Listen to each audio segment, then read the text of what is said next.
요한복음 17장 1절에서 10절까지의 말씀입니다. 저와 교독하시겠습니다. 예수께서 이 말씀을 하시고 눈을 들어 하늘을 우러러 이르시되 아버지여 때가 이르렀사오니 아들을 영화롭게 하사 아들로 아버지를 영화롭게 하게 하옵소서.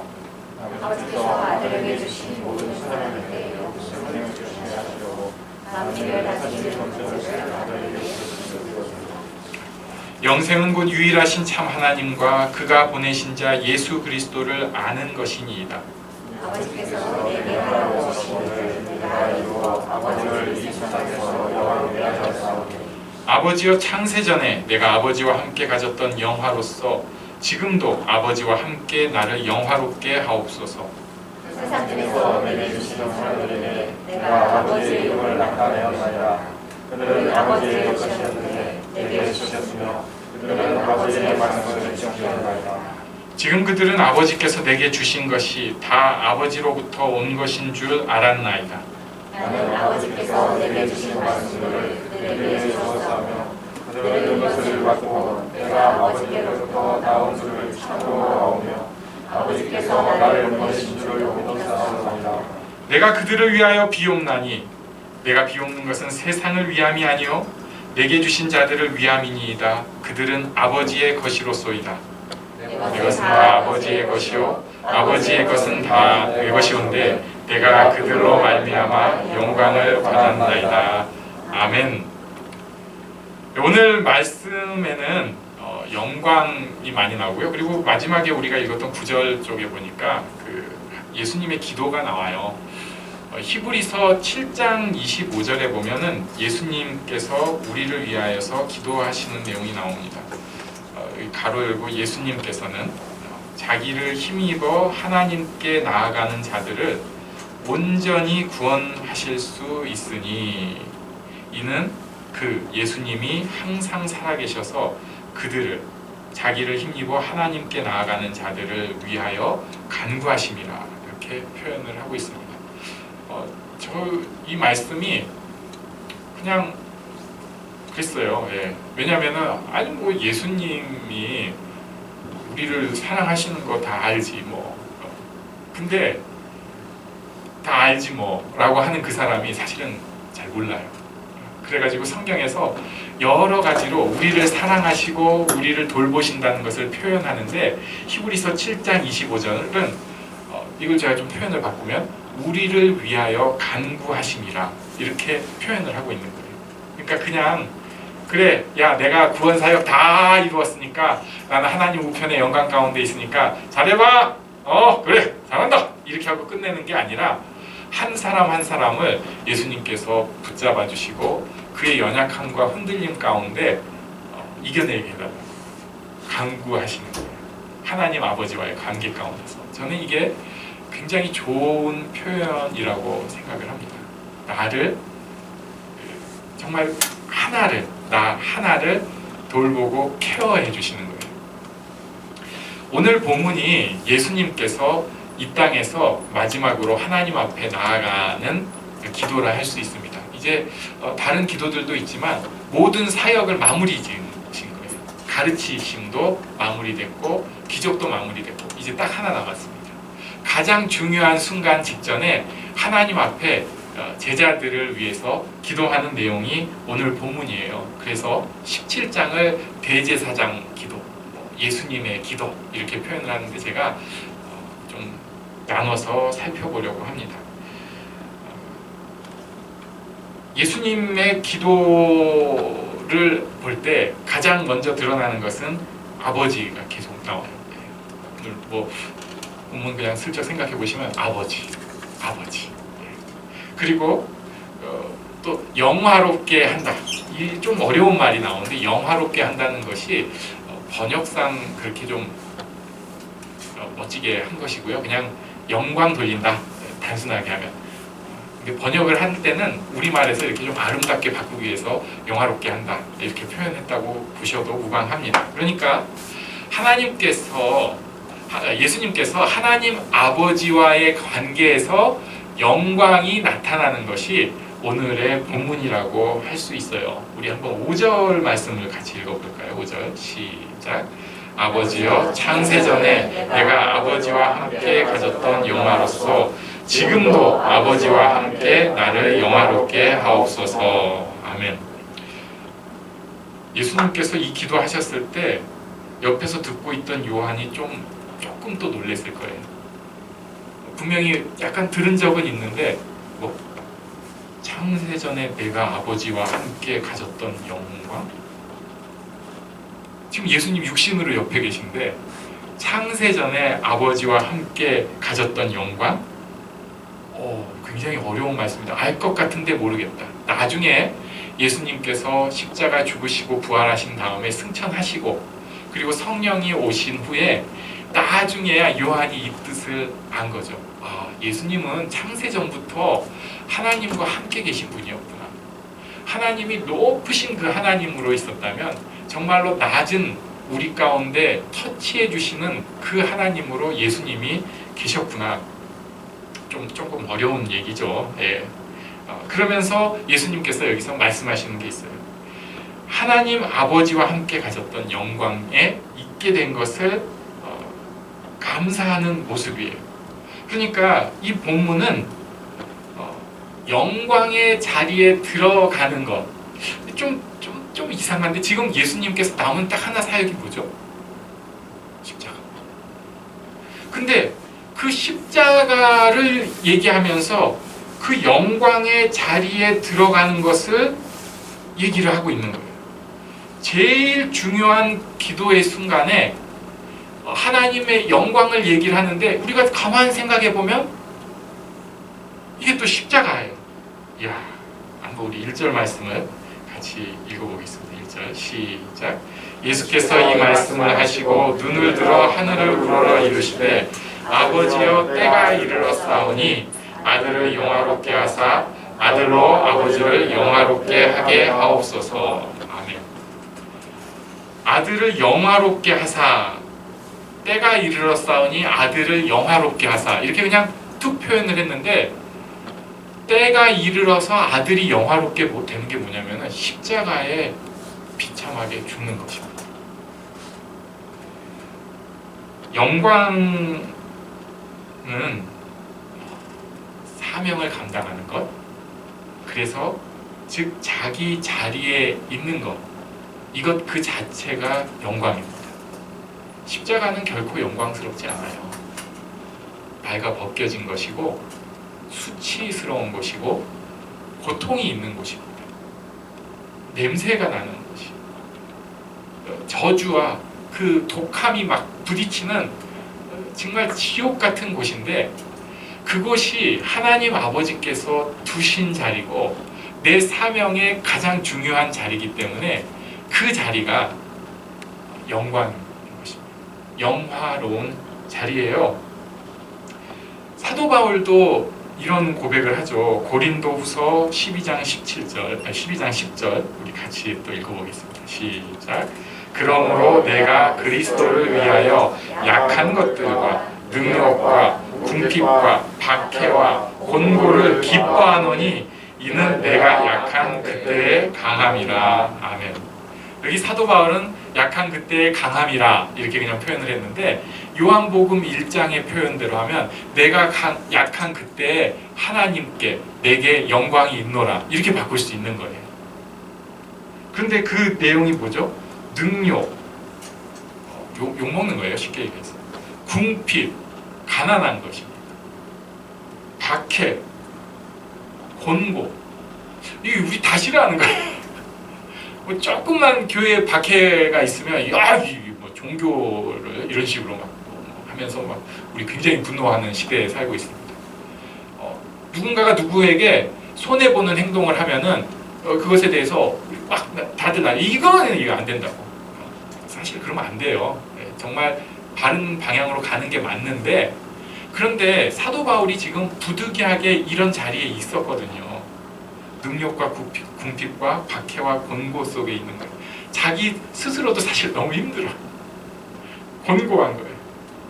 그런데 그때가 사도 바울이 강할 때고 그때가 사도 바울을 통해서 하나님께서 영광을 받으시는 때고, 그때가 사도 바울 자신에게도 영광의 때라는 것입니다. 이해가 안 되는데 우리는 그걸 싫잖아요. 그러니까 우리는 이렇게 보통 기도를 할 거예요. 하나님, 이거 빨리 지나가고 빨리 버티고, 아유 싫어 어떻게든 좀 이기게 해달라. 그런데 물론 그 순간이 좋다는 건 아니지만 그 힘든 순간이 하나님께서 영광을 받으시는 그 자리라는 거예요. 보통은 끝나고 잘 되면은 하나님께 영광을 돌립니다.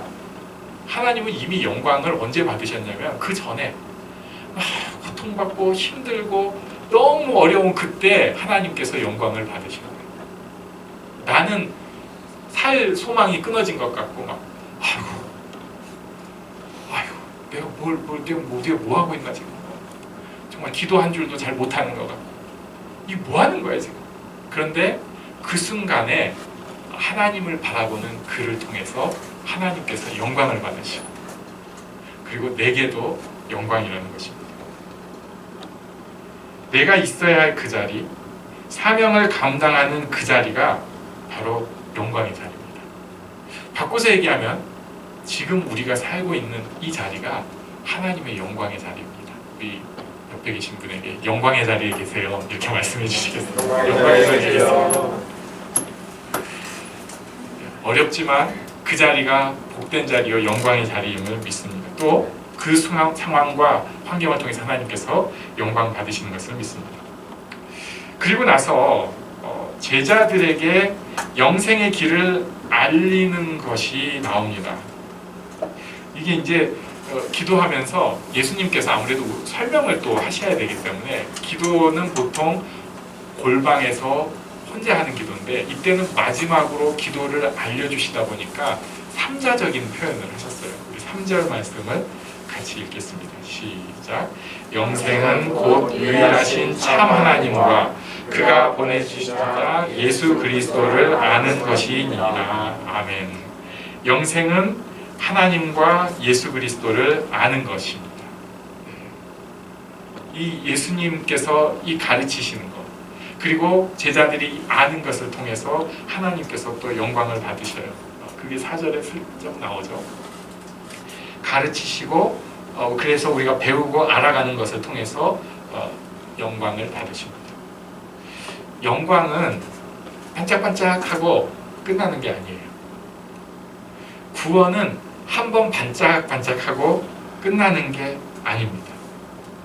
우리 삶 전체가 하나님 앞에 관계 가운데 있는 것이 구원이고요.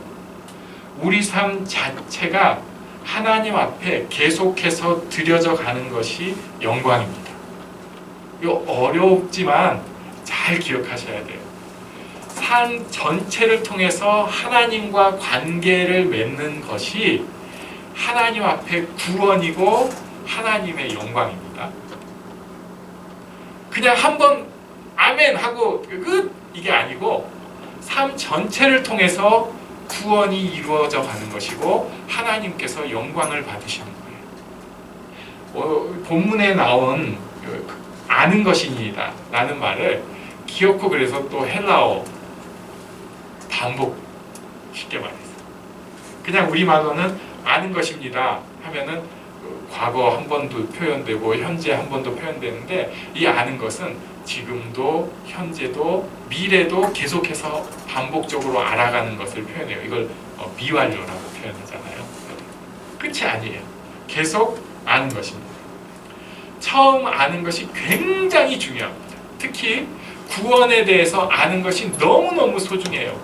내 힘과 내 의지가 아니라 예수 그리스도께서 내 구원자다, 내 죄를 담당하셨다, 십자가를 통해서 담당하셨다, 하나님이 그분을 보내셨고 나는 그것을 인정하고 믿고 바라보고만 살면 난 구원받았다. 다른 조건은 하나도 없다. 내가 뭘 해야 되고 뭘 해야 되고 앞으로 뭘 해야, 이거 아니고 구원의 기본은, 구원의 조건은 예수 그리스도를 받아들이는 것이다. 끝. 이거 너무 중요합니다. 그런데 그 다음에 그게 끝이 아닌 이유는 그것을 실제로 내 삶에 적용해 가야 되기 때문에 그렇습니다. 우리가 정말 머리끝부터 발끝까지 썩은 존재에다가 계속해서 흙탕물을 뒤집어 쓰고 썩은 물을 뒤집어 쓰고 살고 있는 것이거든요. 그런데 한 번 아는 것으로 이게 끝나는 게 아니라 이 흙탕물 속에 있는 나를 퉁 쳐가지고 깨끗하게 하는 과정들이 필요한 거예요. 당연히 다 약하지만 그 가운데 하나님을 향해서 한 걸음씩 나아가는 것이 구원입니다. 그냥 좀 남 흉을 조금 봐야지 이해가 쉬우니까 제가 그냥 좀 흉을 보겠습니다. 옛날에 학교에서 있었던 일이에요. 총신대학교라는 데서 있었던 일입니다. 총장 선거를 하는데 그 중에 한 분이 좀 유력한 분이 있었어요. 그분이 또 굉장히 좀 뭐랄까 그 경건미를 풍기는 분이에요. 좀 입만 열면 할렐루야 이런 분 있고 뭔가 다 이룬 것 같은 분 있잖아요. 그래가지고 내가 이 하나님의 뜻 안에서 이 총신의 사람 뭐 이런 분이었고 저는 그분이 그게 꼭 잘못됐다고 생각하지 않아요. 지금은 저는 그분 좀 이해할 수 있어요. 근데 그분이 그렇게 막 뭔가를 다 이렇게 나는 이미 그 하나님 앞에 다 나아간 존재로서 하나님 앞에 이 총신과 함께 하나님께 영광을 드릴 것입니다. 이런 표현을 썼는데 문제는 총장 선출하는 날 떨어졌어요. 이분이. 그래가지고 어떻게 됐냐면 복도에서 기절을 하셨어요. 그때 제가 완전히 좀 어릴 때니까 놀랬죠. 뭐야? 그 총장 선거 떨어졌다고 복도에서 기절하는 사람이 무슨 하나님 앞에 다 이룬 것처럼. 사실은 지금 생각하면 그분도 약한 분이었는데 자기 말이 그렇지 않았거든. 마치 막 자기가 이제 뭔가 위에서 은혜 받은 사람으로서 끌고 가는 것처럼 얘기하더니 정작 실제 충격이 오니까 아무리 그래도 그렇지 학교 복도에서 기절을 하고 그래요. 다들 막 깜짝 놀랐죠. 그렇게 의연해 보이던 사람이 그러니까. 근데 우리가 그래요. 사실은 우리 좀 착하고 살거든요. 두려운데 발발 떨고 있는데 속은 막 달달달달 떨리고 있는데 그러면 안 될 것 같으니까 아멘 샬롬 이러고 있는 거예요. 속은 막 그냥 달달달달 떨리는데 그 달달달달 떨리는 과정 중에 하나님을 알아가는 것이 필요합니다. 구원이 적용되어 가는 것이 필요합니다. 그런 나를 내비두지 않으시고 만져주시고 위해주시고 기도하시는 그 예수님을 느끼는 것이 복입니다. 그리고 이것이 구원이에요. 이것이 하나님의 영광입니다. 어떨 때는 이런 삶이 계속 되다 보니까 우리가 놓칠 때가 있어요. 어느 정도 나 된 줄 알아. 아니에요. 택도 없습니다. 네.